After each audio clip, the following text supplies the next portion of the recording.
Prosecution ವಿಚಾರವನ್ನ ಪ್ರಶ್ನಿಸಿ high court ಮೊರೆ ಹೋಗಿತ್ತು ಸರ್ಕಾರ. ಈ ವಿಚಾರದಲ್ಲಿ ಇವತ್ತು ಸುದೀರ್ಘ ವಾದವನ್ನ ಆಲಿಸಲಾಯಿತು ನ್ಯಾಯಮೂರ್ತಿ ನಾಗಪ್ರಸನ್ನ ಅವರ ಒಂದು ಪೀಠದಿಂದ. ಇನ್ನು ಸ್ನೇಹಮಯಿ ಕೃಷ್ಣ ಅವರು ಸುದೀರ್ಘ 2 ಗಂಟೆಗಳ ವಾದದಲ್ಲಿ ಹಲವಾರು ಅಂಶಗಳನ್ನು ಮುಖ್ಯಮಂತ್ರಿಗಳ ಪಾತ್ರ ಈ ಕೇಸ್ನಲ್ಲಿ ಹೇಗಿದೆ ಇಲ್ಲ ಅನ್ನೋದರ ಕುರಿತಾಗಿ ಮತ್ತು ಪ್ರಾಸಿಕ್ಯೂಷನ್ಗೆ ಅನುಮತಿಯನ್ನ ಪಡಿಬಹುದಾ ಇಲ್ವಾ ಅನ್ನೋದರ ಬಗ್ಗೆ ವಿವರಣೆಯನ್ನ ಕೊಡ್ತಾ ಹೋದ್ರು. ಸೆಪ್ಟೆಂಬರ್ 9ನೇ ತಾರೀಕು ಎಜಿ ಶಶಿಕಿರಣ್ ಶೆಟ್ಟಿ ವಾದಿಸ್ತಾರೆ. ಸೆಪ್ಟೆಂಬರ್ 12ನೇ ತಾರೀಕು ಅಭಿಷೇಕ್ ಮನು ಸಿಂಘ್ವಿ ಅವರ ವಾದ ಇರುತ್ತೆ. ಸೊ ಹಾಗಾಗಿ ತಾತ್ಕಾಲಿಕ ರಿಲೀಫ್ ಸಿಎಂ ಸಿದ್ದರಾಮಯ್ಯ ಅವರಿಗೆ ಸಿಕ್ಕಿದೆ. ಆ ಬಗ್ಗೆ ವರದಿ ಇದೆ, ನೋಡ್ಕೊಂಡು ಬನ್ನಿ. ಮುಡಾ ಪ್ರಕರಣದಲ್ಲಿ ಸಿಎಂಗೆ ಮತ್ತೆ ತಾತ್ಕಾಲಿಕ ರಿಲೀಫ್, ಮತ್ತೆ ಸಿಎಂಗೆ ಮಧ್ಯಂತರ ರಕ್ಷಣೆ ಮುಂದುವರಿಕೆ. ಸೋಮವಾರಕ್ಕೆ ವಿಚಾರಣೆ ಮುಂದೂಡಿದ ಹೈಕೋರ್ಟ್. ಮುಡಾ ಪ್ರಕರಣ ಸಂಬಂಧ ಸಿಎಂ ಸಿದ್ದರಾಮಯ್ಯಗೆ ಮತ್ತೆ ತಾತ್ಕಾಲಿಕ ರಿಲೀಫ್ ಸಿಕ್ಕಿದೆ. ಸಿದ್ದರಾಮಯ್ಯಗೆ ಹೈಕೋರ್ಟ್ನಿಂದ ಮಧ್ಯಂತರ ರಕ್ಷಣೆ ಮುಂದುವರೆದಿದೆ. ಸಿಎಂ ವಿರುದ್ಧ ರಾಜ್ಯಪಾಲರ ಪ್ರಾಸಿಕ್ಯೂಷನ್ಗೆ ತಡೆ ಕೋರಿ ಸಲ್ಲಿಸಿದ ಅರ್ಜಿ ವಿಚಾರಣೆ ಸೆಪ್ಟೆಂಬರ್ 9ಕ್ಕೆ ಮುಂದೂಡಿಕೆಯಾಗಿದೆ. ಸೆಪ್ಟೆಂಬರ್ 9ರಂದು ಮಧ್ಯಾಹ್ನ 2:30ಕ್ಕೆ ವಿಚಾರಣೆ ನಡೆಸೋದಾಗಿ ಜಡ್ಜ್ ಹೇಳಿದ್ದಾರೆ. ಇಂದು ಕೋರ್ಟ್ಗೆ ತುಷಾರ್ ಮೆಹ್ತಾ ಗೈರಾಗಿದ್ದು, ದೂರುದಾರ ಸ್ನೇಹಮಯಿ ಕೃಷ್ಣ ಪರ ವಕೀಲ ರಾಘವನ್ ಸುದೀರ್ಘ ವಾದವನ್ನ ಮಂಡಿಸಿದ್ರು. 17A ಅಡಿ ಅನುಮತಿ ನೀಡಬೇಕೋ ಬೇಡವೋ ಎಂಬ ಬಗ್ಗೆ ರಾಘವನ್ ವಾದ ಮಂಡಿಸಿದ್ರು. ಕಡಿಮೆ ಬೆಲೆ ಇರೋ ಸೈಟ್ಗೆ ಅಷ್ಟೊಂದು ಮೌಲ್ಯದ ಸೈಟ್ ಕೇಳಿದ್ರೆ ಹೇಗೆ?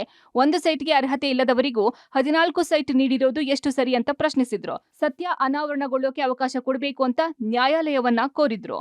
17A ಅಡಿ ತನಿಖೆಗೆ ಸಕ್ಷಮ ಪ್ರಾಧಿಕಾರದ ಅನುಮತಿ ಅನಿವಾರ್ಯ. 2004ರಲ್ಲಿ ಸಿದ್ದರಾಮಯ್ಯ ಬಾಮೈದುನನಿಗೆ ಆಕ್ಷೇಪಾರ್ಹವಾದ ಭೂಮಿ ಮಾರಾಟ.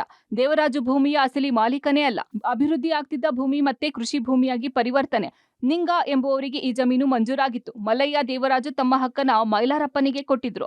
3 ಎಕರೆಗಿಂತ ಹೆಚ್ಚಿನ ಭೂಮಿ ಸ್ವಾಧೀನ ಆದ್ರೆ 4800 ಚದರ ಅಡಿ ಪರಿಹಾರ. 2004ರಲ್ಲಿಯೇ ಭೂಮಿಯನ್ನ ಮುಡಾ ವಶಕ್ಕೆ ಪಡೆಯುತ್ತೆ. ಸಿಎಂ ಪತ್ನಿ ಪಾರ್ವತಿ ಕೋರ್ಟ್ಗೆ ಬರುವ ಪ್ರಯತ್ನವನ್ನೇ ಮಾಡಲಿಲ್ಲ. 23/6/2015 ಬದಲಿ ಸೈಟಿಗೆ ಮನವಿ ಮಾಡಲಾಗಿದೆ. 50-50 ಅನುಪಾತದಲ್ಲಿ ಅವರಿಗೆ ಸೈಟ್ ಕೊಡೋಕೆ ಅವಕಾಶವೇ ಇಲ್ಲ. ಆಸ್ತಿಯ ಮೌಲ್ಯಕ್ಕೆ ಸಂಬಂಧಪಟ್ಟಂತೆ ಮುಡಾ ವಿವೇಚನೆ ಬಳಸಿಲ್ಲ. ಮುಡಾ ಹಗರಣಗಳ ಸಂಬಂಧ ಸರ್ಕಾರ ಆಯೋಗ ರಚಿಸಿದೆ. ಸಿಎಂ ಪತ್ನಿಯ ನಿವೇಶನ ಹಂಚಿಕೆ ಬಗ್ಗೆ ಆಯೋಗ ರಚನೆ ಆಗಿಲ್ಲ. ಮುಡಾದ ಸಾಮಾನ್ಯ ಆಡಳಿತಾತ್ಮಕ ಕ್ರಮಗಳ ತನಿಖೆಗೆ ಆಯೋಗ ರಚಿಸಲಾಗಿದೆ. ಒಂದು ಸೈಟ್ಗೂ ಅರ್ಹತೆ ಇಲ್ಲದವರಿಗೆ 14 ಸೈಟ್ ನೀಡಿದ್ದಾರೆ. ಇಂತಹ ಕೃತ್ಯಕ್ಕೆ ತನಿಖೆ ಅವಶ್ಯಕತೆ ಇಲ್ಲವೆಂದು ಹೇಳೋಕೆ ಸಾಧ್ಯವೇ? 2017ರ ನಿರ್ಣಯಕ್ಕೂ ಸಿಎಂ ಅಧಿಕಾರದಲ್ಲಿ ಇದ್ದದ್ದಕ್ಕೂ ಸಂಬಂಧ ಇದೆ. ಇನ್ನು ವಾದ ಮಂಡನೆಗೆ ಸಿಎಂ ಪರ ವಕೀಲ ಅಭಿಷೇಕ್ ಮನು ಸಿಂಘ್ವಿ ಮತ್ತು ಎಜಿ ಶಶಿಕಿರಣ್ ಶೆಟ್ಟಿ ಕಾಲಾವಕಾಶವನ್ನ ಕೋರಿದ್ರು. ಸೆಪ್ಟೆಂಬರ್ 12ಕ್ಕೆ ವಿಚಾರಣೆ ಮುಂದೂಡಿ ಅಂತ ಮನವಿಯನ್ನ ಮಾಡಿದ್ರು. ಆದ್ರೆ ಕೋರ್ಟ್ ಸೆಪ್ಟೆಂಬರ್ 9ಕ್ಕೆ ವಿಚಾರಣೆ ಮುಂದೂಡಿದೆ. ಸೆಪ್ಟೆಂಬರ್ 9ರಂದು ಎಜಿ ಶಶಿಕಿರಣ್ ಶೆಟ್ಟಿ, ಸೆಪ್ಟೆಂಬರ್ 12ಕ್ಕೆ ಅಭಿಷೇಕ್ ಮನು ಸಿಂಘ್ವಿ ವಾದ ಮಂಡಿಸಲಿದ್ದಾರೆ. ಸಿದ್ಧಾರ್ಥ ವಿಹಾರ ಟ್ರಸ್ಟ್ಗೆ ಸಿಎ ಸೈಟ್ ಮಂಜೂರು.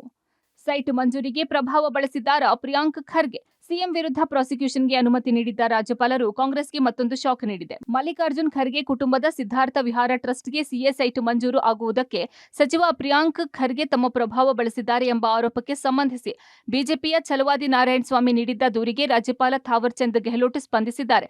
ಈ ಆರೋಪಕ್ಕೆ ಸಂಬಂಧಿಸಿ ದಾಖಲೆ ಸಹಿತ ವಿವರವಾದ ಮಾಹಿತಿ ನೀಡುವಂತೆ ಸರ್ಕಾರದ ಮುಖ್ಯ ಕಾರ್ಯದರ್ಶಿಗೆ ಪತ್ರ ಬರೆದಿದ್ದಾರೆ.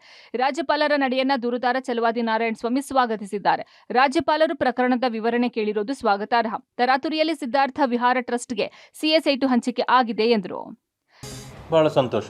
ಎಡಿಬಿ ಇರೋದೇನೆ ಜನರಿಗೆ ಈ ರೀತಿ ನಿವೇಶನಗಳನ್ನು ಹಂಚಲಿಕ್ಕೇನೆ. ಅವರೇನೋ ಅವ್ರ ಫ್ಯಾಕ್ಟ್ರಿ ಕಟ್ಟಕ್ಕಲ್ಲ, ಬೇರೆಯವ್ರಿಗೆ ಕಟ್ಟಕ್ಕೆ.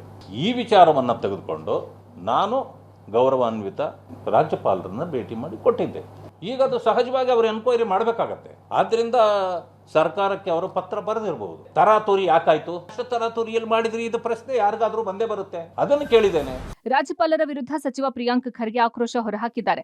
ಬಿಜೆಪಿ ಜೆಡಿಎಸ್ ನಾಯಕರ ಕೇಸ್ಗಳಲ್ಲಿ ರಾಜ್ಯಪಾಲರ ವೇಗ ಆಮೆಗತಿಯಲ್ಲಿರುತ್ತೆ. ಆದ್ರೆ ನಮ್ಮ ವಿಚಾರದಲ್ಲಿ ಮಾತ್ರ ಬೆಳಕಿನ ವೇಗದಲ್ಲಿ ಸ್ಪಂದಿಸ್ತಾರೆ ಅಂತ ಲೇವಡಿ ಮಾಡಿದ್ದಾರೆ. ನಮ್ಮ ವಿಚಾರದಲ್ಲಿ ಬರೀ ಛಲವಾದಿ ಮಾತ್ರ ಯಾಕೆ ಮಾತಾಡ್ತಿದ್ದಾರೆ? ದಲಿತರನ್ನ ದಲಿತರ ವಿರುದ್ಧ ಎತ್ತಿ ಕಟ್ಟುವ ಸಂಚ ಅಂತ ಪ್ರಶ್ನಿಸಿದ್ದಾರೆ. ಬಿಜೆಪಿ ಜೆಡಿಎಸ್ ನಾಯಕರದ ಇದು ಇದ್ರೆ ಆಮೆಗತಿ ಇರ್ತದೆ. ಕಾಂಗ್ರೆಸ್ ಅಂದ ತಕ್ಷಣ ಲೈಟ್ನಿಂಗ್ ಸ್ಪೀಡ್ ಅಲ್ಲಿ ಬಂದ್ಬಿಡ್ತದೆ. ಸಿಎಸ್ಸಿಗೆ ಬರ್ದಿದ್ದಾರೆ ವಿವರಣೆ ಕೊಡಿ ಅಂತ. ಬಿಜೆಪಿ ಜೆಡಿಎಸ್ ಅವರ ದಾಖಲೆಗಳು ಅವರು ಟೇಬಲ್ ಮೇಲೆ ಕುಳಿತಾ ಇದ್ರು ಕೂಡ ಅದ್ರ ಬಗ್ಗೆ ವಿವರಣೆನೂ ಕೇಳಿಲ್ಲ. ಯಾಕೆ ವಿಜೇಂದ್ರ ಅವರು ಇದ್ರ ಬಗ್ಗೆ ಮಾತಾಡಿಲ್ಲ? ಯಾಕೆ ಅಶೋಕ್ ಅವರು ಮಾತಾಡಿಲ್ಲ? ಇದೆಲ್ಲ ಸಂಚು. ದಲಿತರ ಜೊತೆನೆ ಬಡದಾಡಿಸೋದು, ಸಮಾಜದಲ್ಲಿ ಕೋಮದ ವಿಷ ಬೀಜ ಬಿತ್ತೋದು, ಇದೇ ಕೆಲಸ ಅವ್ರದ್ದು. ಸದ್ಯ ಸಿಎಂಗೆ ತಾತ್ಕಾಲಿಕ ರಿಲೀಫ್ ನೀಡಿದೆ. ಸೆಪ್ಟೆಂಬರ್ 12ಕ್ಕೆ ಸಿಎಂ ಸಿದ್ದರಾಮಯ್ಯ ವಿರುದ್ಧದ ಪ್ರಾಸಿಕ್ಯೂಷನ್ಗೆ ಕ್ಲೈಮ್ಯಾಕ್ಸ್ ಸಿಗುತ್ತಾ ಕಾದು ನೋಡಬೇಕಿದೆ. News desk, public TV.